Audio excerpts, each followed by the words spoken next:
दोस्तों 11 अगस्त 2025 यानी कि आज से ठीक 4 दिन पहले सोमवार का दिन होता है और उस दिन रात के तकरीबन 1:30 बजे के आसपास एक महिला थाने में जाती है और अपने तकरीबन 10 साल के एक बेटा के गुमशुदगी का रिपोर्ट दर्ज करवाती है। वो कहती है कि उसका बेटा अचानक कहीं गायब हो गया है। हमने उसे लाख ढूंढने का कोशिश की लेकिन मेरा बेटा कहीं मुझे मिल नहीं रहा है। वो अपने उस बेटा को किडनैप होने का दावा करती है और इसके बाद दोस्तों अब पुलिस वाले उस लड़का के गुमशुदगी का रिपोर्ट दर्ज करते हैं और जब इस पूरे मामला का छानबीन करना शुरू करते हैं तो पता चलता है कि उस लड़का का कत्ल हो चुकी है।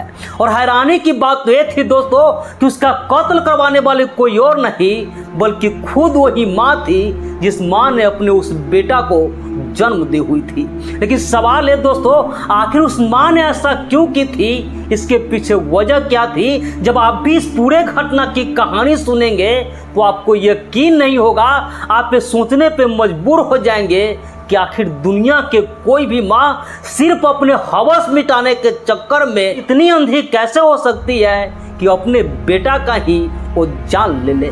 नमस्कार, प्रणाम, मैं सर्वेश राज।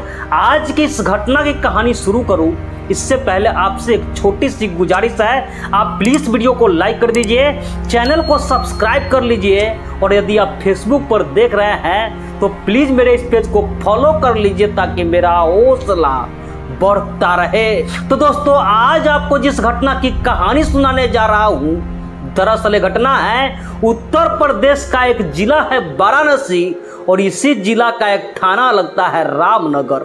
इसी रामनगर थाना क्षेत्र का ही एक इलाका है मच्छरहट्टा और इसी मच्छरहट्टा की रहने वाली एक महिला होती है जिसका नाम होता है सोना शर्मा। दोस्तों जो सोना शर्मा होती है उसका आज से तकरीबन 2 साल पहले ही उसका जो पति होता है उसे इस दुनिया में छोड़कर जा चुका था। किसी दुर्घटना में उसकी मौत हो चुकी थी और इसके बाद से दोस्तों वो जो सोना शर्मा होती है उसका तकरीबन 10 साल का एक बेटा होता है और 5 साल की एक बेटी होती है। उस दोनों बच्चे के साथ वो महिला अपना जिंदगी जीने लगती है। दोस्तों वो महिला थी वो प्राइवेट काम किया करती थी किसी फार्म में, वहाँ पे साड़ी वगैरह बुना जाता था। उसी फार्म में दोस्तों वो नौकरी किया करती थी और उससे जो पैसा आता था उसी पैसा से अपने बेटा बेटी को पढ़ाते लिखाते थे, अपना वो जिंदगी चला रही थी। कुल मिलकर दोस्तों उसके जिंदगी में सब कुछ ठीक ठाक चल रहा था। लेकिन एक दिन दोस्तों यानी कि आज से ठीक 4 दिन पहले सोमवार के दिन दोस्तों वो शाम के तकरीबन 6:30 के आसपास घर पे आती है और सीधा ऊपर वाले कमरे में जा कर के वो लेट जाती है और रात के तकरीबन 9 बजे के आसपास वो अपने घर से बाहर निकलती है और ये शोर मचाने लगती है कि उसका जो बेटा है वो मिल नहीं रहा है, वो कहीं गायब हो चुका है। अब उसके आसपास का लोग होते हैं, वो जो लड़का होता है उसका नाम दोस्तों सूरज होता है, वो सूरज के चाचा होते हैं, उसके चाची होती है और उसके पड़ोस के लोग अब जहाँ तहाँ ढूंढने लगते हैं और ढूंढते ढूंढते दोस्तों रात के तकरीबन 12 बज जाता है। लेकिन वो लड़का होता है जो सूरज होता है वो किसी को दिखाई नहीं देता है। अब थक हार कर दोस्तों उसके परिवार का जो लोग होते हैं वो थाने में जाने का फैसला लेते हैं और रात के तकरीबन 1:30 बजे के आसपास रामनगर थाने में जाकर के वो जो लड़का सूरज होता है उसके गुमशुदगी का रिपोर्ट दर्ज करवाते हैं। अब पुलिस वाले दोस्तों इस पूरे मामला का छानबीन करना शुरू करते हैं और इसी बीच दोस्तों पुलिस वाले को पता चलता है उस लड़का का जो चाचा होता है वो पुलिस वाले को बताते हैं कि वो जो महिला थी सूरज की जो माँ थी सोना शर्मा, उसका एक व्यक्ति से अफेयर चल रहा है और उस व्यक्ति का नाम फैजान होता है। अब पुलिस वाले दोस्तों उसी एंगल से जांच का मामला बढ़ाते हैं। उन्हें लगता है कि हो सकता है प्रेम संबंध का मामला होगा और इसी वजह से कहीं उस लड़का का अपहरण की गई होगी। अब पुलिस वाले दोस्तों उसके आसपास के लोगों से भी पूछताछ करती है। और इसके बाद दोस्तों अब जो सोना शर्मा का जो प्रेमी होता है यानी कि जो फैजान होता है उसे हिरासत में लेता है। और जब उस फैजान से सख्ती से पूछताछ करते हैं तो दोस्तों जो फैजान होता है वो पुलिस वाले के सवाल के सामने ज़्यादा देर टिक नहीं पाता है, वो अपना जुर्म कबूल कर लेता है और इस पूरे घटनाक्रम का खुलासा हो जाता है। दरअसल दोस्तों वो जो सूरज की माँ होती है यानी कि जो सोना शर्मा होती है उसके पति के मौत के बाद साड़ी बुनने की फर्म में काम करती थी और वहीं पे दोस्तों वो जो फैजान होता है वो भी काम किया करता था। इसी दौरान दोस्तों उस दोनों की जान पहचान होती है, धीरे धीरे दोनों एक दूसरे के नज़दीक आते हैं और इसके बाद दोस्तों उस दोनों में प्रेम संबंध का सिलसिला शुरू होती है और दोनों एक दूसरे से इश्क मोहब्बत करने लगते हैं। और वक्त के साथ साथ दोस्तों अब जो सोना शर्मा होती है वो जो व्यक्ति होता है फैजान उसे अपने घर पे भी बुलाने लगती है। और दोनों दोस्तों चोरी चुप के सबसे छुप छुप के एक दूसरे के साथ मिला करते थे अपने कमरे में दोस्तों, पति पत्नी के जैसा वो दोनों एक दूसरे के साथ संबंध बनाया करते थे। और इसी तरीका से दोस्तों अब जो महिला होती है उसका बड़े ही आराम से बड़े ही सुकून के साथ ऐश मौज के साथ उसका जो प्रेमी होता है उस फैजान के साथ अपना जिंदगी जी रही थी। लेकिन धीरे धीरे दोस्तों वक्त के साथ साथ अब उसके आसपास का जो लोग होते हैं, उसके बेटा का जो चाचा होते हैं यानी उसके पति का जो भाई होता है, उन लोगों को भी इस दोनों के प्यार का भनक लग चुका था। लेकिन इसके बावजूद भी दोस्तों वो जो महिला होती है अपने उस प्रेमी को घर पे बुलाती ही रहती है और उसके साथ तो मिलती जुलती ही रहती है।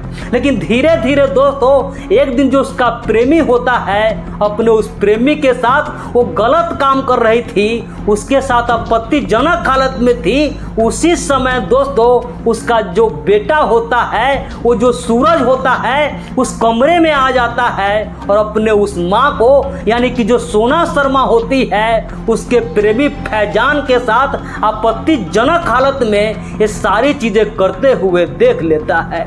अब इसी बात से दोस्तों वो जो महिला होती है वो जो सोना शर्मा होती है वो बहुत ही ज़्यादा घबरा जाती है। उसे इस बात की चिंता सताने लगती है कि कहीं उसका जो बेटा है ये राज लोगों को सामने नहीं ला दे, कहीं लोगों को बता न दे। और इसीलिए दोस्तों अब जो उसका प्रेमी होता है जो फैजान होता है उस लड़का सूरज को हमेशा के लिए रास्ते से हटाने का, उसे चुप करने का प्लान बनाते हैं। और फिर प्लान के मुताबिक दोस्तों उस दिन शाम के तकरीबन 6 बजे के आसपास वो जो लड़का होता है वो कोचिंग पढ़कर घर पे आता है। और दोस्तों जो फैजान होता है उसे उसका पूरा टाइम टेबल पता था और 6 बजे के बाद दोस्तों वो जो सूरज होता है वो खेलने के लिए निकलता है।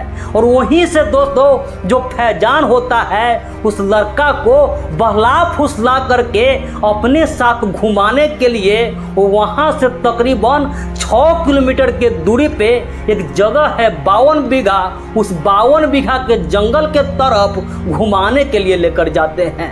और वहीं पे दोस्तों उसके साथी होता है जिसका नाम दोस्तों राशिद होता है। उस राशिद के साथ मिल करके वो जो लड़का होता है वो जो सूरज होता है उसके गला को घोंट देता है। उसके गला को दोस्तों जब तक दबा कर रखता है जब तक कि उसकी सांसें नहीं थम जाए वो इस दुनिया को छोड़कर चला नहीं जाए। और इसके बाद दोस्तों वो जो लड़का होता है वो जो सूरज होता है उसके बॉडी को वहीं पे झाड़ी में फेंक देता है और दोनों बड़े ही आराम से वहाँ से अपने घर पे चले जाते हैं। और इधर दोस्तों वो जो महिला होती है सूरज की माँ जो सोना शर्मा होती है उसे इस पूरे घटना की जानकारी होती है। लेकिन इसके बाद भी दोस्तों वो शाम के तकरीबन 6:30 बजे के आसपास वो घर पे आती है और बड़े ही सुकून के साथ पहले तो ऊपर वाला कमरे में जा कर के वो कूलर चलाकर आराम करने लगती है। और रात के तकरीबन 9 बजे के आसपास झूठ मूठ कर वो घर से बाहर निकल करके उसका जो बेटा होता है उसके गायब होने का, उसको लापता होने का शोर मचाने लगती है। वो कहती है कि उसका बेटा कहीं मिल नहीं रहा है, उसका बेटा कहीं गायब हो गया है। वो पुलिस वाले को गुमराह करने के लिए ही दोस्तों वो थाने में जाती है और उस लड़का के गुमशुदगी का रिपोर्ट दर्ज करवाती है।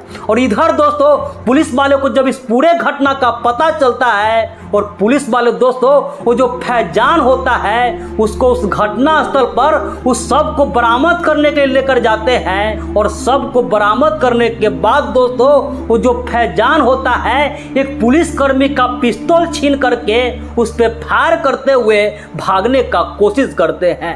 अब पुलिस वाले भी दोस्तों उस पे जवाबी कार्रवाई करते हुए उस पे फायर करते हैं और दोस्तों जो फैजान होता है उसके दाहिने पैर में गोली लग जाती है। पुलिस वाले दोस्तों फिर से उसे गिरफ्तार करते हैं, उसे अस्पताल में भर्ती करवाते हैं। और इधर दोस्तों उस लड़का की जो माँ होती है, जो सोना शर्मा होती है, उसे भी गिरफ्तार करते हैं और साथ ही साथ उसके प्रेमी का यानी कि फैजान का दोस्तों राशिद होता है उसे भी गिरफ्तार करके इस पूरे मामला में आगे की कार्रवाई में जुट जाते हैं। अब दोस्तों कानून तय करेगी कि उस सबको इसमें कौन सी सजा मिलना चाहिए। लेकिन दोस्तों ऐसे ऐसे माँ के लिए और इस पूरे घटना पर आप क्या कहना चाहेंगे कमेंट करके जरूर बताइएगा।